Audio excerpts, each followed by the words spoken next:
வணக்கம் நண்பர்களே, நீங்கள் பார்த்துட்டு இருக்கிறது எஸ்ஆ வீடியோஸ் தமிழ் சேனல். நான் எஸ்ஆ வீடியோஸ். ஸோ இது வந்து பார்த்தீங்கன்னா ஒரு சப்ஸ்கிரைபருக்கான பில்ட். இந்த பில்டோட ரேட் அப்படின்னு பார்த்தீங்கன்னா 30,000 ரூபாய்க்கான ஒரு பில்ட் இது. ஸோ இந்த பில்டில் என்ன அப்படி ஸ்பெஷல் அப்படின்னு பார்த்தீங்கன்னா, முன்னாடியே இந்த பில்டு நம்ம இன்னொன்று போட்டிருப்போம். ஸோ 25,000 ரூபாய்க்கான ஒரு பில்ட் அப்படின்ட்டு. ஸோ இந்த பில்டில் வந்து நம்ம நிறைய டிஃப்ரெண்ட்டான காம்பனன்ட்ஸ் யூஸ் பண்ணியிருக்கோம். ஸோ அது என்னென்ன அப்படின்னு நம்ம வந்து பார்த்துருவோம். அதே மாதிரி ப்ராசஸ் அதெல்லாம் பார்த்தீங்கன்னா ஒரே இதுதான். ஸோ 30,000 ரூபாய்க்கான ஒரு பில்டு எதுக்கெல்லாம் வந்து யூஸ் ஆகும் அப்படின்னு பார்த்தீங்கன்னா, நீங்கள் வந்து லாக்டவுனில் இருக்கும் எல்லாருக்கும். ஸோ வந்து மணிங்கிறது வந்து ரொம்ப ஒரு பெரிய பிரச்சனையாக இருக்குது எல்லாருக்குமே. அந்த மாதிரி ஒரு சுச்சுவேஷனில் உங்களுக்கு வந்து ஒரு ஆன்லைன் கிளாஸ் எடுக்கணுமோ, இல்லை வந்து ஆன்லைன் கிளாஸ் லிசன் பண்ணணும், இல்லை வந்து என்னோடய ஆஃபீஸ் ஒர்க்ஸ் பண்ணணும், ஆன்லைன்லேருந்து பண்ண சொல்லிட்டாங்க, ஹோம் ஒர்க், அதாவது ஹோம்லேருந்து ஒர்க் பண்ண சொல்லிட்டாங்க. ஸோ அந்த மாதிரி விஷயங்கள்லாம் உங்களுக்கு வந்து பண்ணணும் அப்படின்னா இந்த பில்டு வந்து தாராளமாக உங்களுக்கு வந்து சூட் ஆகும். பிகாஸ் வந்து பார்த்தீங்கன்னா இதில் வந்து அவ்வளோலாம் வந்து நீங்கள் இன்டென்ஸாக எதுவும் பண்ணுறதுக்கான ஒரு சுச்சுவேஷன் வந்து வராது. இந்த மாதிரி ப்ராசஸ்லாம் நீங்கள் பண்ணுற மாதிரி. ஸோ அதே நீங்கள் வந்து ஒரு கேமர்ஸாக இருந்து கேமும் விளாடணும் அப்படின்னு நீங்கள் எதிர்பார்த்தீங்கன்னா டெஃபினட்டாக இந்த இதில் வந்து விளையாடலாம் உங்களால். ஸோ அதுக்கேற்ற மாதிரி தான் நம்மளுக்கு வந்து எல்லாமே சூஸ் பண்ணியிருக்கும். ஸோ வந்து இப்போ பார்ட்ஸை பற்றி பேசிடுவோம். பார்ட்ஸ் பேசிட்டு அதுக்கப்புறம் ஒரு டைம் லாப்ஸ் பார்த்துட்டு மேற்கொண்டு இந்த பில்டை பற்றி நம்ம வந்து பேசுவோம்.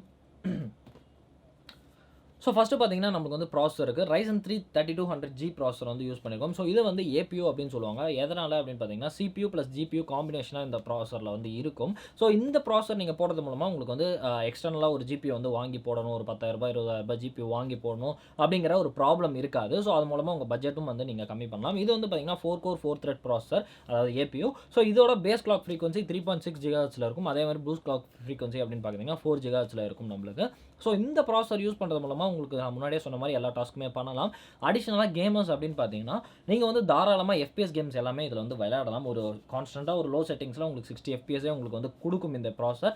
அதே மாதிரி இந்த GTA 5 அதெல்லாம் விளையாடலாமா அப்படின்னு நிறைய பேர் போன வீடியோவில் கேட்டிருந்தீங்க. ஸோ அந்த மாதிரி ஒர்க்ஸ்க்கும் வந்து டெஃபினட்டாக சூட் ஆகும். நீங்கள் லோ செட்டிங்ஸில் வைக்கும்போது உங்களுக்கு மோர் தென் 40 FPS வந்து வரும். ஸோ இன்னும் கொஞ்சம் உங்களுக்கு ஸ்டேபிளாக இருக்கணும் அப்படின்னா ஃபியூச்சரில் கூட நீங்கள் எப்போ உங்கள்கிட்ட காசு இருக்கோ நீங்கள் வந்து அப்போ இன்வெஸ்ட் பண்ணி ஒரு கிராஃபிக் கார்டு கூட நீங்கள் வாங்கி மாட்டிக்கலாம். ஸோ அப்போ வந்து இன்னும் உங்களுக்கு வந்து பெட்டரான பெர்ஃபார்மன்ஸ் கிடைக்கும். ஒரு மோர் தென் 70 FPS மேலே உங்களுக்கு வந்து வரும். 70-80 FPS மேலே வரும். ஸோ இது வந்து ஒரு பட்ஜெட்டில் போனீங்க அப்படின்னா இது வந்து ஒரு பெஸ்ட் ப்ராசஸர். இப்போ வந்து பார்த்தீங்கன்னா நிறைய ஆல்டர்னேட்டிவ் வந்துச்சு. உதாரணத்துக்கு பார்த்தீங்கன்னா i3யோட 10th ஜென்ரேஷன் வந்துருச்சு. பட் இதோட காஸ்ட்லி தான். பட் அதோட பெர்ஃபார்மன்ஸும் சூப்பராக இருக்குது. என்னால் முடிஞ்சால் இன்னொரு பில்டும் நம்ம வந்து i3 வச்சு பண்ணி ட்ரை பண்ணுறேன். ஸோ அதுக்கும் வந்து நீங்கள் எல்லாரும் வெயிட் பண்ணி பாருங்கள்.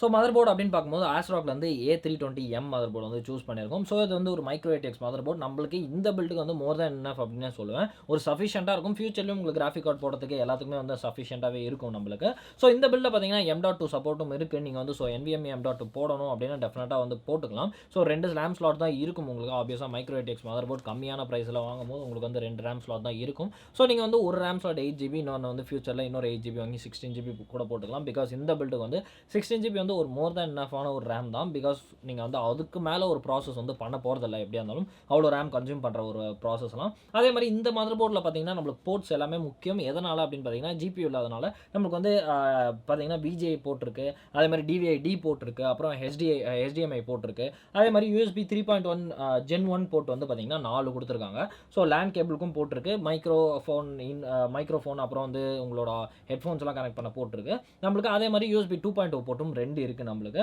ஸோ வந்து பழைய மவுஸ்லாம் நீங்கள் வந்து வச்சுருந்தீங்க அப்படின்னா அது கூட கனெக்ட் பண்ணுறதுக்கு நம்மளுக்கு வந்து போட்டிருக்கு. ஸோ பழைய மவுஸ் பார்த்தீங்கன்னா தெரியும் உங்களுக்கு. பழைய மவுஸ் இல்லை வந்து கீபோர்டு கனெக்ட் பண்ணுறதுக்கு போட்டு இருக்குது உங்களுக்கு. ஸோ பட்ஜெட்டில் போகிறதுனால இந்த மதர் போர்டு நல்லா இருக்காது அப்படின்னு நீங்கள் நினைக்க வேணாம். பிகாஸ் இது வந்து ஒரு சூப்பரான மதர் போர்டு. அதாவது உங்கள் ப்ராசஸ் எல்லாமே வந்து ஒரு சப்போர்ட் பண்ணக்கூடிய ஒரு மதர் போர்டு இது. ஸோ இந்த பில்டில் நம்ம ஸ்டோரேஜ் அப்படின்னு பார்க்கும்போது 2 டைப் ஆஃப் ஸ்டோரேஜ் யூஸ் பண்ணியிருக்கோம். ஒன்று வந்து SSD, இன்னொன்று வந்து பார்த்தீங்கன்னா HDD. ஸோ இந்த SSD பார்த்தீங்கன்னா 120GB SSD தான் நம்ம வந்து யூஸ் பண்ணியிருக்கோம் க்ரூஷியல்லேருந்து. இது வந்து ஒரு SATA SSD தான். 120GB SSD யூஸ் பண்ணதுக்கு பட்ஜெட் ஒன்று இருக்கிறதுனால நம்ம வந்து 120 யூஸ் பண்ணியிருக்கோம். உங்களுக்கு வேணும் அப்படின்னா நீங்கள் வந்து இதை அவாய்ட் பண்ணிவிட்டு இதை வந்து 240 கூட போட்டுக்கலாம். ஸோ இந்த SSD வந்து பார்த்தீங்கன்னா விண்டோஸ் நம்ம வந்து பூட் பண்ணி வச்சுக்கலாம். அதே மாதிரி உங்களுக்கு முக்கியமான சாஃப்ட்வேர்ஸ் ஏதாவது இருந்துச்சு, நான் அடிக்கடி யூஸ் பண்ணுற சாஃப்ட்வேர்ஸ் அதெல்லாம் வந்து இதுக்குள்ளே பூட் பண்ணி வச்சுக்கிட்டிங்கன்னா உங்களுக்கு ஓப்பன் ஆகும், ஸ்பீட் ஆகும். ஸோ இந்த HDD எதுக்கு அப்படின்னு பார்த்தீங்கன்னா நம்ம வந்து பெரிய லார்ஜ் சைஸ் கேம்ஸ் ஏதாவது ஸ்டோர் பண்ணுறதா ஸ்டோர் பண்ணிக்கலாம், மூவிஸ் ஸ்டோர் பண்ணிக்கலாம். உங்களுக்கு வந்து அடிஷனல் டேட்டாஸ் என்ன வேணாலும் நீங்கள் வந்து இதில் ஸ்டோர் பண்ணிக்கலாம். 1 TB ஆஃப் ஸ்பேஸ் இருக்குது. முக்கியமாக நம்ம வந்து Seagateலேருந்து WDக்கு எதுக்கு போகணும் அப்படின்னு பார்த்தீங்கன்னா நான் நிறைய வீடியோவில் சொல்லியிருப்பேன். Seagate நீங்கள் போனீங்க அப்படின்னா உங்களுக்கு வந்து 5400 RPM தான் இருக்கும் உங்களுக்கு. அதுக்கு மேலே உங்களுக்கு வந்து RPM இருக்காது. Barracuda ப்ரோக்கு போனால் தான் உங்களுக்கு வந்து 7200 RPM கிடைக்கும். பட் அது வந்து ரொம்பவே எக்ஸ்பென்சிவ். பட் இந்த ஹார்ட் டிஸ்க் பார்த்தீங்கன்னா 7200 RPM உங்களுக்கு வந்து கிடைக்கும். ஸோ உங்களுக்கு வந்து ரீட் அண்ட் ரைட் ஸ்பீட் அதை விட கம்பேரிட்டிவ்லி அதிகமாக தான் இருக்கும் உங்களுக்கு. ஸோ இங்கே பார்த்தீங்கன்னா இவங்களே மென்ஷன் பண்ணியிருப்பாங்க. So interface SATA and RPM பார்த்தீங்கன்னா 200 அப்படின்னு 7200 அப்படின்னு மென்ஷன் பண்ணியிருப்பாங்க. ஸோ இந்த மாதிரி ஹார்ட் டிஸ்க் நீங்கள் வந்து பார்த்து வாங்கிக்கலாம். இல்லை 2TVயில் போகிறீங்கன்னா டொஷிபாவில் கூட ஒரு நல்ல ஆப்ஷன். பிகாஸ் டொஷிபா டிரைவும் பார்த்தீங்கன்னா 7200 நல்லா யூஸ் பண்ணி என் ஃப்ரெண்ட்லாம் யூஸ் பண்ணி நல்லா தான் இருக்குது அப்படின்னு சொல்கிறோம். ஸோ தாராளமாக இந்த ஹார்ட் டிரைவ் இல்லை வந்து எங்கள் டொஷிபாக்கு அந்த மாதிரி போகலாம், சீகேட்டுக்கு போகிறதுக்கு பதிலாக. ரேம் அப்படின்னு பார்க்கும்போது நம்ம வந்து XPGலேருந்து கேமெக்ஸ் D30 அப்படிங்கிற ரேம் யூஸ் பண்ணியிருக்கோம். ஸோ இது வந்து ஒரு 8GB 3000 MHz ரேம். இது வந்து இன்டெலோட ப்ராசராக இருந்தால் i3 ப்ராசராக இருந்தால் நம்ம வந்து 2400 MHz வந்து மோர் தேன் என்னஃப் அப்படின்னு போயிருக்கலாம். பட் இது வந்து AMDயோட ஒரு ப்ராசர்னால நம்மளுக்கு வந்து ஹையர் ரேம் ஃப்ரீக்வன்சி இருந்தால் இன்னும் ப்ராசஸ் வந்து ஸ்பீடாக இருக்கும். ஸோ ஃபியூச்சரில் நீங்கள் வந்து இன்னொரு ரேம் கூட வாங்கி போட்டுக்கலாம். இன்னும் டியூவல் சேனலில் போடும்போது இன்னமும் வந்து ஸ்பீடாக இருக்கும். ஸோ ஒரு பட்ஜெட்டில் போகிறோம் அப்படின்னா ஒரு நல்ல ரேம், அதுவும் இல்லாமல் ஒரு ரெட் கலரில் ஏதாவது ஒரு பில்டு பண்ணுறீங்க அப்படின்னா அந்த ரேம் வந்து சூப்பராகவே இருக்கும் உங்களுக்கு. ஸோ பவர் சப்ளை அப்படின்னு பார்க்கும்போது நம்ம ஆன்டெக்லேருந்து VP 550 வாட் பவர் சப்ளை போயிருக்கோம். ஸோ நான் வந்து முன்னாடியே சொல்லியிருப்பேன் 450 வாட் இஸ் மோர் தென் என்னஃப்ன்ட்டு, இப்பயும் அதை தான் சொல்கிறேன். பட் ஃபியூச்சரில் நீங்கள் வந்து ஒரு கிராஃபிக் கார்டு போடுவேன் நான் அப்படிங்கிற பட்சத்தில் நீங்கள் வந்து ஒரு RX 570 போடுறீங்க அப்படிங்கிற பட்சத்தில் இந்த ஒரு 550 வாட் வந்து உங்களுக்கு ரொம்பவே ஹெல்ப்ஃபுல்லாக இருக்கும். அதனால தான் நம்ம வந்து 550 வாட் போனது. அவருக்கு வந்து ஃபியூச்சரில் அப்கிரேட் பண்ணணும் அப்படின்னா நீங்கள் தாராளமாக வந்து எந்த ஒரு பிரச்சனையும் இல்லாமல் பண்ணலாம். இல்லை 450 வாட் தான் போட்டிங்க அப்படின்னா சம்டைம்ஸ் மாற்றுற மாதிரியான சுச்சுவேஷன் வரும். ஸோ அந்த மாதிரி சுச்சுவேஷன் அவாய்ட் பண்ணோம் அப்படின்னா நீங்கள் வந்து டெஃபினட்டாக 550 வாட் போகலாம். ஸோ ஒரு இன்ட்ரெஸ்டிங்கான காம்போனன்ட்ஸ் இதில் அடிஷ்னலாக என்ன ஆட் பண்ணியிருக்கோம் அப்படின்னு பார்த்தீங்கன்னா கூலர் மாஸ்டரில் வந்து ஒரு LED ஸ்டிப் வந்து ஆட் பண்ணியிருக்கோம். ஸோ இது வந்து பார்த்தீங்கன்னா ஒரு டியூப் லைட் மாதிரி வரும். ஸோ சின்னதாக நல்லா பேக்டாக வரும் இது. ஸோ இது வந்து டுவல் பேக். இது வந்து ரெண்டுமே நம்ம வந்து யூஸ் பண்ண போகிறதில்ல, ஒன்று தான் நம்ம வந்து யூஸ் பண்ண போகிறோம். ஸோ இதோட ரேட் பார்த்தீங்கன்னா அரௌண்ட் 1400 1500 கிட்ட இதோட ப்ரைஸ், அதாவது இந்த ரெண்டுத்தோட ப்ரைஸ். சூப்பரான குவாலிட்டி, செம ப்ரீமியமான குவாலிட்டி, மேக்னெட்டோட வரும். ஸோ அட்டாச் பண்ணிக்கலாம், நீங்கள் ஒட்டணும் அப்படிங்கிற அவசியம் இல்லை. இந்த ஸ்டீல் கேபினெட்டில் நீங்கள் வந்து எங்கே வேணாலும் அட்டாச் பண்ணிக்கலாம்.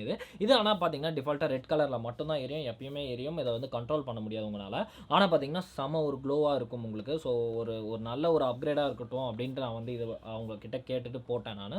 ஸோ அவங்களுக்கு பார்த்தீங்கன்னா இந்த கேபினெட்டில் சுத்தமாக RGB நம்மளுக்கு கிடையாது. ஸோ இது வந்து ஒரு மைக்ரோ ஐடெக்ஸ் கேபினெட். இந்த கேபினெட் என்ன அப்படின்னு பார்த்தீங்கன்னா ஆன்டெக்கோட VSK10 அப்படிங்கிற ஒரு கேபினெட். ஸோ வந்து ரொம்ப ஒரு அழகான ஒரு கேபினெட் அப்படின்னு சொல்லலாம். முன்னாடி பார்த்தீங்கன்னா பிரஷ்டு அலுமினியம் ஃபினிஷ் நம்மளுக்கு வந்து கொடுத்துருக்காங்க. அதே மாதிரி வெண்ட் இருக்குது, ஏர் ஃப்ளோக்கு. நம்மளுக்கு வந்து ஃபேன்ஸ் அப்படின்னு பார்க்கும்போது பின்னாடி ஒரு ஃபேன்ஸ் கொடுத்துருக்காங்க, முன்னாடி நம்மளுக்கு வந்து ஃபேன்ஸ் இல்லை. ஸோ ஆட் பண்ணோம் அப்படின்னா நீங்கள் வந்து அடிஷ்னலாக தான் ஆட் பண்ணிக்கணும். பிகாஸ் ஒரு கம்மி ப்ரைஸில் ஒரு நல்ல கேபினெட்டாக இருக்கும் இது. அதாவது ஒரு குவாலிட்டியும் சரி, நல்லாவே பில்ட் குவாலிட்டி எல்லாமே வந்து நல்லாவே இருக்கும் இந்த கேபினெட்டுக்கு. ஸோ இந்த கேபினெட்டில் RGB இல்லாத ஒரு காரணத்தினால நம்ம வந்து இந்த அடிஷ்னலாக இந்த RGB ஸ்ட்ரிப் வந்து போயிருக்கும். ஸோ இதில் வந்து ஒரு RGB ஸ்ட்ரிப் தான் இதில் யூஸ் பண்ணுவோம். பிகாஸ் ஆப்வியஸாக பார்த்தீங்கன்னா 2 RGB ஸ்ட்ரிப்புங்கிறது இதுக்கு வந்து ஒரு ஓவர் கில் அப்படின்னு தான் சொல்லுவேன். ஸோ அதனால் நம்ம வந்து ஒரு RGB ஸ்ட்ரிப் தான் யூஸ் பண்ண போகிறோம். ஸோ ஒரு RGB ஸ்ட்ரிப்னா உங்களுக்கு வந்து 750 வரும் உங்களுக்கு. ஸோ நிறைய பேருக்கு இருக்கிற ஒரு டவுட் என்ன அப்படின்னா, இந்த ப்ராசஸர் வச்சு நீங்கள் வந்து ஸ்ட்ரீம் பண்ணலாமா அப்படின்னு வந்து நிறைய பேர் வந்து கேட்டுட்ருக்காங்க. ஒரு கம்மி பட்ஜெட்டில் ஸ்ட்ரீமிங்கும் கேமிங்கும் பண்ணணும் அப்படின்னு கேட்டுட்ருக்கீங்க. பட் வந்து கம்மி பட்ஜெட்டில் நீங்கள் வந்து ஒரு ஸ்ட்ரீமிங் பண்ணுறீங்க அப்படிங்கிற பட்சத்தில் சிலதெல்லாம் நீங்கள் யோசிக்க வேண்டியதாக இருக்கும். உங்களுக்கு வந்து டெஃபினட்டாக ஒரு டெடிகேட்டடான GPU இருந்தால் ஸ்ட்ரீமிங்க்கு இன்னும் பெட்டரான குவாலிட்டி இருக்கும். இதில் ஸ்ட்ரீமிங் பண்ணலாம், ஆனால் நீங்கள் எதிர்பார்க்குற குவாலிட்டி டெஃபினட்டாக வராது. உங்கள் கேம் பிளேவும் வந்து ரொம்பவே வந்து சாபி ஆகிடும். ஸோ வந்து நீங்கள் ஸ்ட்ரீம் எதாவது பண்ணோம் அப்படின்னா எக்ஸ்டர்னலாக நீங்கள் வந்து ஒரு கிராஃபிக் கார்டு வாங்கி போகிறது ஒரு ரெக்கமெண்டடான ஒரு விஷயம். பட் 4 கோரில் பண்ணலாமான்னா பண்ணலாம். பட் வந்து அவ்வளோவா குவாலிட்டி இருக்காது. நீங்கள் நல்ல ஒரு GPU வச்சுருந்தீங்கன்னா உங்கள் லோடு வந்து GPU மேலே நீங்கள் போட்டு, அதாவது ஸ்ட்ரீமிங் ஒர்க் வந்து GPU மேலே நீங்கள் போட்டுட்டு நீங்கள் வந்து இதை வந்து கேமிங்க்கு மட்டும் யூஸ் பண்ணிக்கலாம். ஸோ அதே மாதிரி இந்த மதர் போர்ட்லேயும் பார்த்தீங்கன்னா உங்களுக்கு வந்து கேப்சர் கார்டெலாம் ஃபிக்ஸ் பண்ணுறதுக்கான ஸ்லாட் இருக்குது. ஸோ வந்து டெஃபினட்டாக நீங்கள் வந்து ஸ்ட்ரீம் பண்ணுறீங்க, கேப்சர் கார்டெலாம் வாங்கி போடுவேன் ஃபியூச்சரில் அப்படின்னா இந்த மதர் போர்ட் நீங்கள் வந்து யூஸ் பண்ணலாம். ஒரு பட்ஜெட்டில் நீங்கள் போகிறீங்க, ஒரு கேப்சர் கார்டெலாம் வாங்கி போட்டு நான் வந்து ஸ்ட்ரீம் பண்ணணும் அப்படின்னா டெஃபினட்டாக இது வந்து சப்போர்ட் பண்ணும். கேப்சர் கார்டும் இந்த மதர் போர்டில் வந்து சப்போர்ட் பண்ணும். ஸோ நீங்கள் தாராளமாக யூஸ் பண்ணிக்கலாம். ஸோ இப்போ வந்து நம்ம பில்ட் பண்ணிவிடுவோம். பில்ட் பண்ணிவிட்டு இதை பற்றி மேற்கொண்டு நம்ம பேசலாம்.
ஸோ கைஸ் இப்போ வந்து நம்ம இந்த லைட் வந்து ஆட் பண்ணிடலாம் இருக்குது. ஸோ எப்படி ஆட் பண்ணுறது அப்படின்னு நான் காட்டுறேன். சிம்பிள் தான் இந்த லைட் ஆட் பண்ணுறது.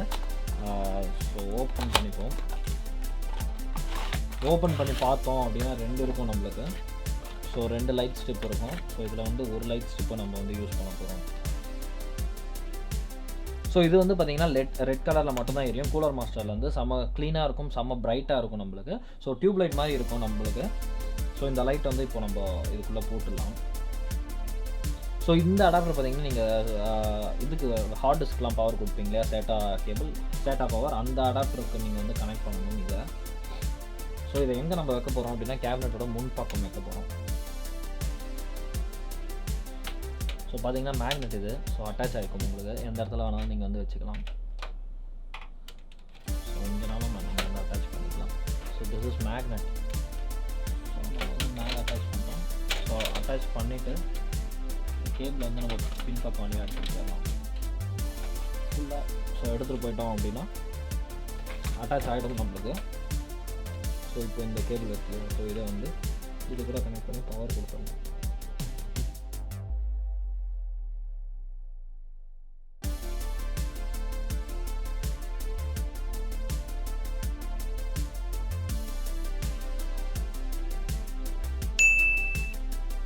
ஸோ எஸ் கைஸ் இப்போ பார்த்தீங்கன்னா நம்ம வந்து பில்டு பண்ணி முடிச்சிட்டோம். கிட்டத்தட்ட 1/2 hour அவ்வளோதான் ஆச்சு நம்மளுக்கு டைமு. ஸோ இந்த பில்டில் எனக்கு ரொம்பவே பிடிச்ச விஷயம் என்ன அப்படின்னு பார்த்தீங்கன்னா, ஃபஸ்ட்டு வந்து நான் கேபினெட் தான் சொல்லுவேன். பிகாஸ் இதுதான் என்னோடய ஃபர்ஸ்ட் மைக்ரோஎடிக்ஸ் கேபினெட் அப்படின்னு சொல்லலாம். ஆனால் அந்த கேபினெட்லேயும் எனக்கு வந்து அவ்வளோ ஒரு லைக் நான் என்ன நினச்சேன், கேபிள் மேனேஜ்மெண்ட்லாம் இடம் விட்டுருக்க மாட்டாங்க அப்படின்ட்டு. பட் கேபினெட் பார்த்திங்கன்னா இந்த அதாவது வித்தில் வந்து கொஞ்சம் அகலமாக இருந்துச்சு. ஸோ பின்னாடி வந்து நிறையா ஸ்பேஸ் வந்து கேபிள் மேனேஜ்மெண்ட்டுக்கு விட்டுருந்தாங்க. ஸோ ரொம்ப ஈஸியாக இருந்துச்சு. ரொம்ப வந்து ஒரு நல்ல கேபினெட் அப்படின்னு சொல்லலாம். Highly recommended. RGB உங்களோட ப்ரையாரிட்டி இல்லை வந்து நான் RGB அடிஷ்னலாக ஆட் பண்ணுவேன் அப்படின்னா டெஃபினட்டாக நீங்கள் வந்து இந்த கேபினெட்டுக்கு போகலாம். ஸோ ரொம்பவே சூப்பராக இருக்கும். ஆன்டெக்கில் வந்து VSK10 அப்படிங்கிற கேபினெட். ஸோ லுக்கும் வந்து சிம்பிள் அண்ட் டீசெண்டாக இருந்துச்சு. பட் RGB கிடையாது. உங்களுக்கு ஸ்டிப் ஏதாவது ஆட் பண்ணிப்பீங்க அப்படின்னா டெஃபினட்டாக இந்த கேபினெட்டுக்கு வந்து நீங்கள் போகலாம். எந்த ஒரு பிரச்சனையுமே கிடையாது. அதே மாதிரி ஓவரால் காம்பனன்ட்ஸ் எல்லாமே வந்து நல்லாவே யூஸ் பண்ணுறோம். ஸோ RGB ஸ்ட்ரிப்பு பார்த்திங்கன்னா மேலே வந்து அட்டாச் பண்ணியிருக்கோம். ஸோ இங்கே இருக்குது, இங்கே பார்த்தாவே தெரியும். ஸோ மேக்னெட் தான் உங்களுக்கு. ஸோ எங்கே வேணாலும் நீங்கள் வந்து அதை ஒட்டிக்கலாம். ஸோ வந்து வரும் அப்படின்லாம் நீங்கள் வந்து பயப்பட வேணாம். நல்ல ஒரு ஸ்ட்ரிப் தான், நல்ல பிரைட்டாகவே இருக்கும். ஸோ இப்போ வந்து நம்ம ஆன் பண்ணி பார்த்துருவோம். இப்போ தான் ஃபர்ஸ்ட் டைம் பூட் பண்ணுறோம் நம்ம. ஸோ எஸ் ஆன் பண்ணிட்டோம். ஸோ பார்த்தீங்கன்னா தெரியும், ரெட் கலரில் நம்மளுக்கு வந்து உள்ள லைட் எரியுது. ஸோ தெரியும்னு நினைக்கிறேன். என்னோட இந்த லைட் ஆனில் இருக்கிறதுனால ரொம்ப பிரைட்டாக இருக்குது, அதனால் அது வந்து தெரில. ஸோ நான் இதை ஆஃப் பண்ணுறேன் உங்களுக்கு அதை காட்டுறதுக்காக எப்படி இருக்குது அப்படின்னு பாருங்கள்.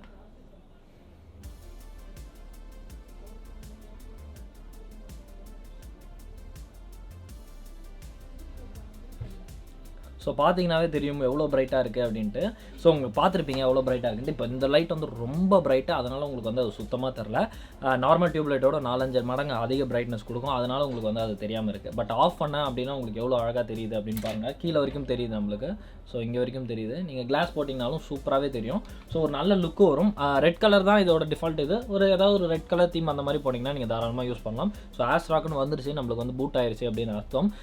ஸோ இது இவ்வளோ தான் இந்த பில்டு. ஸோ இந்த பில்டு பார்த்தீங்கன்னா ஒரு 30,000 ரூபாய் பட்ஜெட்குள்ளே நீங்கள் வந்து ஃபினிஷ் பண்ணலாம்.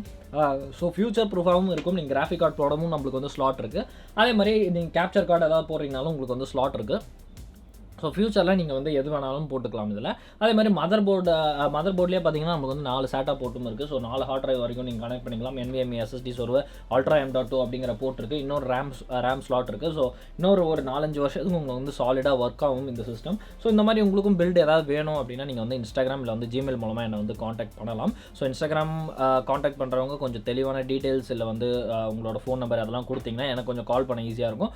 ப்ரைஸ் வந்து விசாரிக்காதீங்க. ஸோ ப்ரைஸ்லாம் வந்து ஆன்லைனில் கம்பேர் பண்ணி ஆன்லைனோட ஆஃப்லைனில் கொஞ்சம் கம்மியாக தான் இருக்கும் உங்களுக்கு.